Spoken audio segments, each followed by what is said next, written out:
I'm Stephanie Carson. I'm 32, and I've secretly paid my parents' mortgage for the last 5 years, over $110,000, without a single thank you. But that Sunday, as we sat at the dinner table, my mother's voice cut like a blade. "You're ungrateful. Get out and never come back." So I did exactly what she said. She had no idea the house she was throwing me out of was standing because of me. That night, I clicked one button, cancel recurring payment, and watched everything unravel. Have you ever been cast out by the very family you sacrificed everything for? Let me know in the comments, because it's time people hear what really happened. I grew up in a modest 3-bedroom house in Riverside, just outside Boston. My parents, Carol and Michael, did their best, but money was always tight. Mom worked as a receptionist. Dad bounced between sales jobs that never stuck. There were arguments, silent dinners, overdue bills stacked on the kitchen counter. From a young age, I understood one thing. If I wanted stability, I had to earn it myself. While other kids were at the mall or texting their crushes, I was working part-time, tutoring younger students, and handing over most of what I made to help cover groceries or utility bills.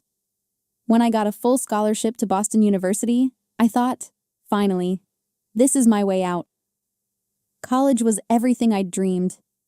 I graduated top of my class with a finance degree, landed a job at Blackwood Consulting, and started building the life I'd always wanted. A 1-bedroom in Back Bay. A career I loved. Friends who respected me. But back home, things were falling apart. Dad lost another job. Mom's paycheck couldn't stretch. Then came the call. Mom crying, telling me the bank was days from foreclosing on their home. Without a second thought, I drained my savings and brought the mortgage current. But I didn't stop there. I took over the payments in secret, quietly wiring $1,875 every month, while letting them believe the bank had worked out some special program. No one asked me to. No one thanked me either. Instead, Mom kept mocking my fancy downtown life. Dad stayed silent. And every Sunday, I brought groceries, cooked dinner, and endured backhanded comments like I owed them something, when in truth, I'd already given more than they could ever know. For 5 years, I lived a double life. By day, I was Stephanie Carson, senior financial consultant, respected at work, steadily climbing the ladder. By night, I was the invisible safety net holding my parents' lives together. The $1,875 I sent each month, quietly deducted before I even paid my own rent. I told myself it was worth it, that giving them security was my way of giving back. But the more I gave, the more invisible I became. Every Sunday, like clockwork, I drove to their house, groceries in hand, solutions ready for their problems. And every Sunday, Mom met me with the same cold commentary. "Must be nice," she'd sneer, "sleeping in while the rest of us work for a living." Never mind that I'd been up until midnight preparing a client presentation, or that I'd just footed the grocery bill she didn't acknowledge. In her eyes, I was the pampered city daughter who'd forgotten her roots. And Dad? He just watched, silent, detached. Always in that recliner, always with a game on, always letting her words hang. My brother Ryan had long since distanced himself, moved to Seattle, rarely visited. He said I was crazy for staying connected, for still playing the good daughter. But I couldn't walk away. I told myself I was stronger. That family meant showing up, even when it hurt. What they didn't know was how much I was sacrificing. I put off buying my own home, skipped vacations, ended relationships because I didn't have the emotional bandwidth to invest in anyone else. I told myself I was doing the right thing, that if I just held on a little longer, they'd finally see what I'd done for them. But they didn't. Instead, I became the emotional punching bag, the one who never did enough, despite doing everything. Still, I stayed, hoping, waiting, telling myself that love meant giving without needing anything in return. Until one Sunday, everything cracked open. It was a Sunday like any other, at least at first. I showed up at 4 p.m. sharp, groceries in hand, just like always. Mom greeted me with her usual snark. There she is, our big city girl. Must be nice to sleep in while the rest of us work. I bit my tongue, set the bags down, and got to cooking. Same script, different week. But this Sunday there was a twist. Aunt Patricia was visiting. Unlike Mom, Aunt Patricia had built a successful real estate career. She traveled, she laughed, she lived. Naturally, Mom resented her, just like she resented me. Dinner was tense. Aunt Patricia chatted about Spain and her daughter's graduation. Mom's mood darkened with every story. Then it happened. "Carol," Aunt Patricia asked innocently, "did you ever figure things out with the mortgage?" Stephanie mentioned helping out a while back. Silence. Mom's fork clinked against her plate. Her eyes locked on mine like lasers. "You did what?" she asked, her voice low and tight. I froze. "I wasn't trying to," I stammered. "You went behind our backs, told people we're charity cases?" I swallowed hard. "I've been paying the mortgage for 5 years. Mom turned purple. "So that's why you're always suggesting renovations? You think this is your house?" "No. This wasn't help," she spat. "This was control. You think you're better than us." I looked at Dad, begging for support. He just stared at his plate. "You're ungrateful," Mom hissed, voice rising. "Get out, and never come back." The room went still. Even the TV went quiet. My heart cracked open. After everything I'd done, everything I'd sacrificed, this was how it ended? Not with a thank you. With exile. I stood there, frozen. Her words rang in my ears like gunfire.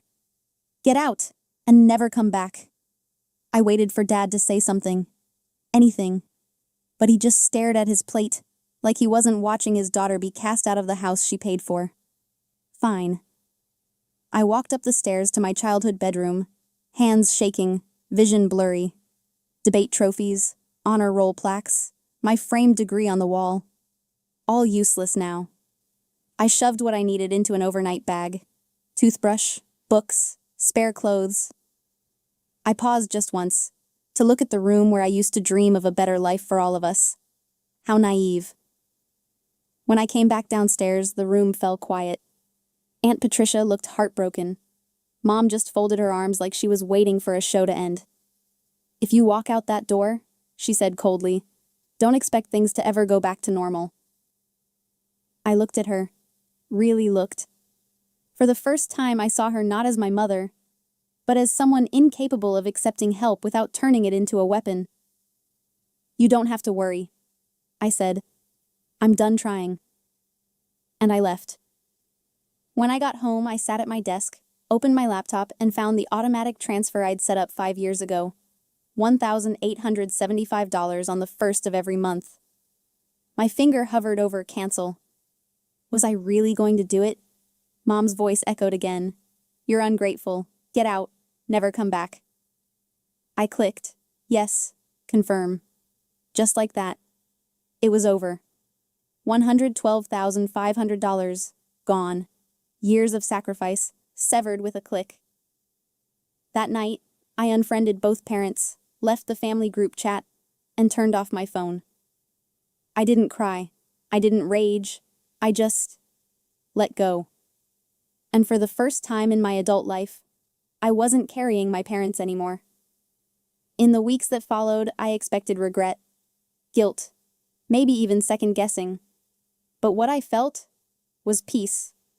I threw myself into work, started therapy, called Ryan, who told me flat out, "She didn't throw you out because you failed her, Steph.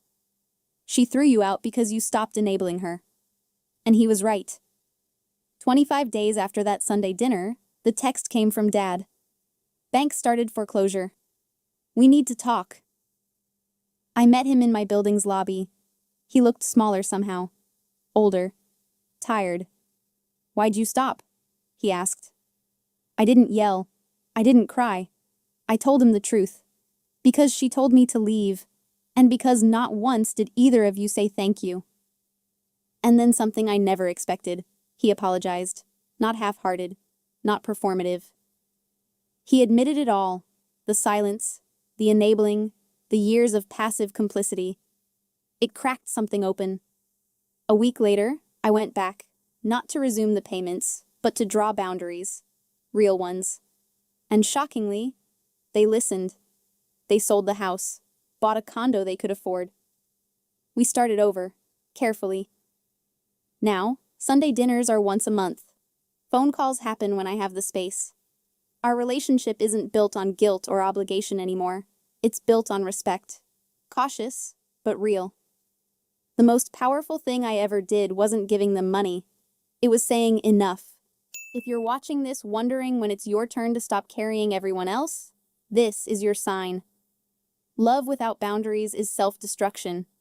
You don't owe anyone your peace, not even the people who raised you. Have you ever had to set hard boundaries with family? Share in the comments. I promise, someone needs to hear your story.